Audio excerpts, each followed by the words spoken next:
충남 보령 서천 출신 국민의힘 장동혁 의원입니다. 연일 고생 많으십니다. 법무부 장관님께 먼저 질의하겠습니다. 네, 안녕하세요. 탄핵이 가결됐던 것은 역대 21대 국회를 제외하면 대통령에 대한 탄핵 소추 2번 있었습니다. 그렇습니다. 그리고 21대 들어서 판사에 대한 탄핵 소추 가결이 있었고요. 국무위원에 대해서도 또 검사에 대해서도 이른바 탄핵 트리플 크라운을 달성했습니다. 판사에 대한 탄핵 소추는 각하됐고 국무위원에 대한 탄핵 소추도 기각됐습니다. 이제 21대 국회에서 야당이 방송통신위원장에 대한 탄핵까지 거론하고 있습니다.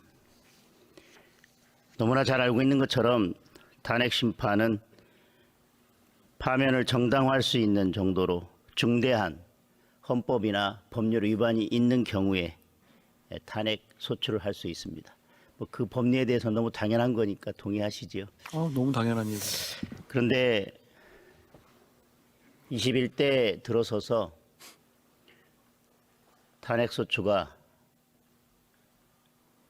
너무 자주 있다 보니까 이제 국민들이 볼 때 탄핵 소추를 조자룡의 헌칼 쓰듯이 한다 이런 표현으로도 부족할 것 같습니다. 이제 국민들이 볼 때는 국회의 탄핵 소추 매우 제한적으로 행사돼야 될 탄핵 소추가 약식 기소보다 가볍게 행사되고 있다고 생각하지 않을까 싶습니다. 더 큰 문제는 탄핵 소추가 헌법재판소에서 각하되거나 기각된다고 하더라도 국회에 탄핵 소추 의결이 있는 것만으로 직무가 정지되기 때문에 해당 기관의 직무는 크게 영향을 받을 수밖에 없습니다. 근데 현재 방통위원회 경우에 5명의 위원으로 구성되어 있는데 현재 2명밖에 없습니다. 만약에 방통위원장에 대한 탄핵 소추안이 가결된다면 방송통신위원회는 그야말로 아무런 기능도 할 수 없는 기관이 될 것입니다. 왜 이렇게 야당에서 탄핵 소추안에 대해서 특히 방송통신위원장 그 자리에 임명된 지 2달 반밖에 되지 않은 방송통신위원장에 대해서 집착하면서 탄핵 소추를 하려고 하는지는 국민 모두가 다 알 것이라고 생각합니다. 여전히 방송을 장악하고 방송을 야당의 손 아래 두려고 하는 의도라고 생각을 합니다. 장관님도 이에 공감하십니까? 공감합니다. 매우 안타깝게 생각하고 이런 감정적인 탄핵 소추는 이제 자제되어야 된다고 생각합니다.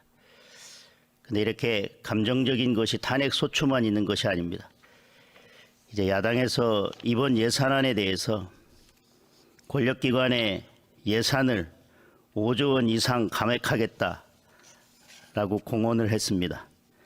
그러면서 대통령 비서실, 법무부, 감사원 등 권력기관의 여러 예산들을 삭감하겠다. 특히 검찰의 특활비에 대해서도 삭감하겠다라고 지금 야당이 공언을 하고 있습니다. 장관님 이에 대해서 잘 알고 계시죠? 예. 그런데 검찰의 특활비에 대해서 2021년 11월 9일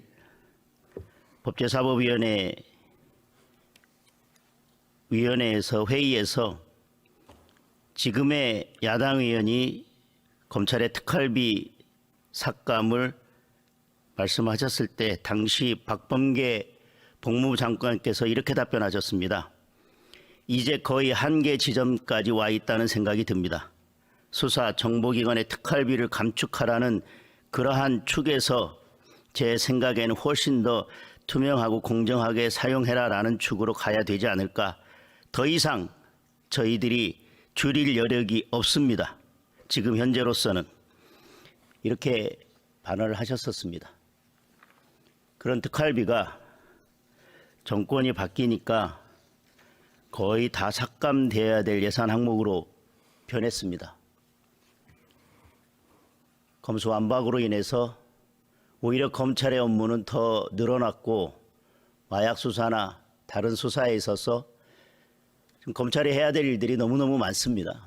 근데 지금 특활비를 삭감하겠다고 합니다.